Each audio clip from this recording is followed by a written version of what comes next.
AOC semua, selamat datang kembali di channel YouTube kami di AOC K3 Bekapai, yang mana channel YouTube ini berisikan konten-konten yang menarik seputar info-info terbaru ya, di bidang keselamatan dan kesehatan kerja. Dan pada kesempatan kali ini kita akan membahas lagi satu topik yang sangat menarik, yaitu bagaimana kita bisa berkomunikasi efektif di tempat kerja. Nah, jadi sobat AOC semua, kalau kita berbicara mengenai komunikasi itu ya, itu kan pada dasarnya adalah proses menyampaikan informasi atau ide atau gagasan kepada pihak lainnya atau lawan bicara kita. Nah, tentunya ide atau pendapat ini itu kan bisa diterima dengan baik atau diterima dengan berbeda ya, dari lawan bicara kita. Nah, terkait dengan kecelakaan kerja, maka komunikasi efektif ini menjadi penting ya sobat AOC semua. Ketika tadi kita menyampaikan informasi kemudian tidak diterima dengan baik, maka bisa saja terjadi hal-hal yang tidak diinginkan.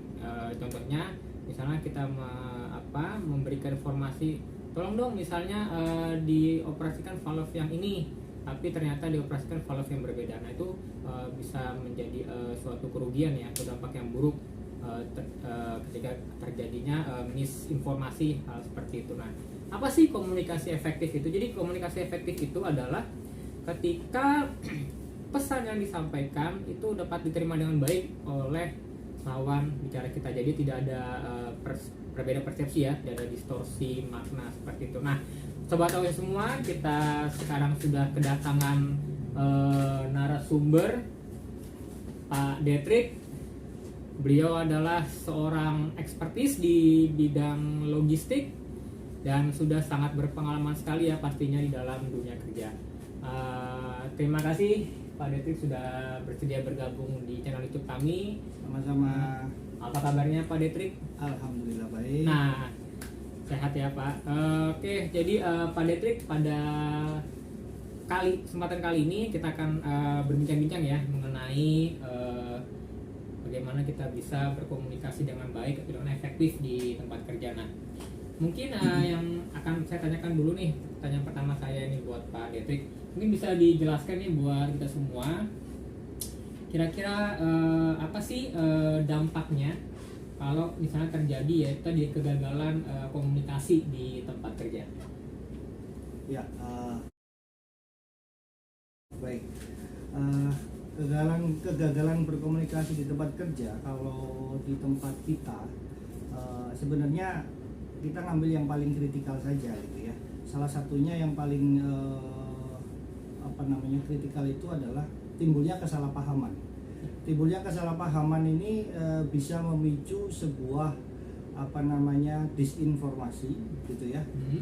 Kemudian si pelaku tadi, si Memberi pesan personal tersebut tadi ya, jika dia mendapatkan informasi yang tidak tepat, tidak akurat, dia juga akan mengerjakan sesuatu itu sesuai dengan informasi yang dia dapat pada saat itu. Nah, itu adalah salah satu contoh sederhana yang akan terjadi jika komunikasi itu dilakukan dengan tidak efektif. ya. Yang kedua adalah karena kita ini bekerja dengan banyak orang, Ya. ada yang mungkin sudah berumur lebih banyak dari kita, ada juga yang lebih muda dari kita gitu. Jadi memang salah satu hal yang harus kita jaga adalah bagaimana kita berkomunikasi sesama orang itu bisa tidak menimbulkan sebuah permasalahan yang lain lagi. Karena dengan komunikasi yang kurang bagus tadi itu, salah satu yang akan terjadi adalah ketidaknyamanan kita di dalam tempat kita bekerja gitu ya. Artinya kalau kita udah nggak nyaman kerja, akan ada dampak-dampak yang lain yang mungkin tidak bisa kita kontrol dengan sendirinya. Itu sih kalau yang paling simpel ya, yang paling simpel, mudah untuk kita pahami dan mungkin juga akan bisa kita jalankan dengan mudah gitu. Ya, jadi tadi dampaknya itu tadi yang pertama ya sebagai semua itu bisa terjadi kesalahan kesalahpahaman ya, kesalahpahaman. Jadi pesan yang disampaikan itu dimengerti berbeda oleh penerima pesannya seperti tadi itu. Juga tadi ketika kesalahpahaman itu berlanjut, itu akan bisa menimbulkan juga suasana yang tidak kondusif ya, dengan teman-teman kita, rekan-rekan kerja kita tadi. Kita juga di sini bekerja dengan teman-teman yang berbeda terbelakang ya, ada yang lebih senior daripada kita dan juga ada yang lebih junior. Nah seperti itu. Nah mungkin saya tambahkan sedikit juga. Jadi mungkin di tempat kita ya, mungkin di industri-industri yang cukup beresiko tinggi, pentingnya komunikasi itu juga misalnya dalam kondisi emergensi nih. Dalam kondisi emergensi itu kan segala informasi yang dibutuhkan itu biasanya cepat ya. Jadi kita perlu dapat informasi yang cepat terkait kejadian yang terjadi gitu ya. Nah di sini kan juga kita diajarkan ya untuk dapat melaporkan gitu ya. Misalnya kita yang melaporkan nama, melaporkan lokasi kita di mana, melaporkan kejadiannya apa, melaporkan bantuan yang dibutuhkan. Jadi informasi itu juga perlu disampaikan dengan lebih cepat, lebih tepat dan lebih clear gitu ya, agar tidak membuang-buang waktu seperti itu. Nah, jadi sobat OS semua, kita mungkin tadi sudah mengerti ya dampak gagalannya. Dan oke, Pak Detrik, mungkin tadi kita sudah belajar tentang dampak gagalannya. Mungkin bisa kita di-sharingkan kepada kita juga. Nah, sekarang kita bagaimana sih supaya kita bisa tips dan triknya bagaimana sih kita bisa berkomunikasi supaya lebih efektif di tempat kerja seperti itu. Silakan. Ya, kalau tips dan trik saya rasa yang pertama adalah kita harus pahami betul gitu ya. Kita harus pahami betul apa yang ada di sekitar kita dulu, supaya nanti pada saat ada terjadi sesuatu kita tahu apa yang akan kita lakukan. Betul, gitu kan. Jadi begitu kita tahu apa yang ingin kita lakukan, otomatis secara tidak langsung kita juga tahu apa yang ingin kita sampaikan. Ya, seperti Mas Widi tadi sampaikan gitu, harus menyebutkan nama, terus kemudian tempat, lokasi kejadiannya, apa yang terjadi dan bantuan apa. Karena tanpa kita ketahui poin yang kita sebutkan barusan tidak akan bisa tersampaikan dengan baik. Itu yang pertama. Lalu kemudian mungkin yang kedua adalah cross check ya.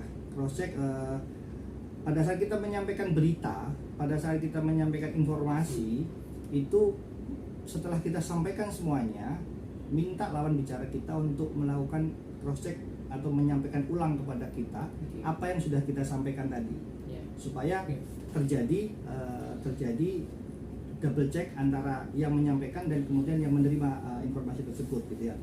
Lalu selanjutnya mungkin penggunaan kata-kata yang jauh lebih sederhana, yang simple tapi bisa diingat dan disampaikan dengan cepat dan akurat tadi. Gitu. Karena kalau panjang ribet dalam keadaan seperti tempat kerja kita yang bising, terus kemudian atau dalam keadaan emergensi, kalau kita ngomongnya terlalu panjang juga kita nggak akan bisa dapat informasi yang bagus gitu ya. Lalu kemudian kita juga harus pastikan juga teman-teman atau lawan bicara kita itu orangnya seperti apa gitu ya. Orangnya lebih senior dari kita atau lebih muda dari kita, karena beda tipe orang juga beda cara kita menyampaikan informasi itu.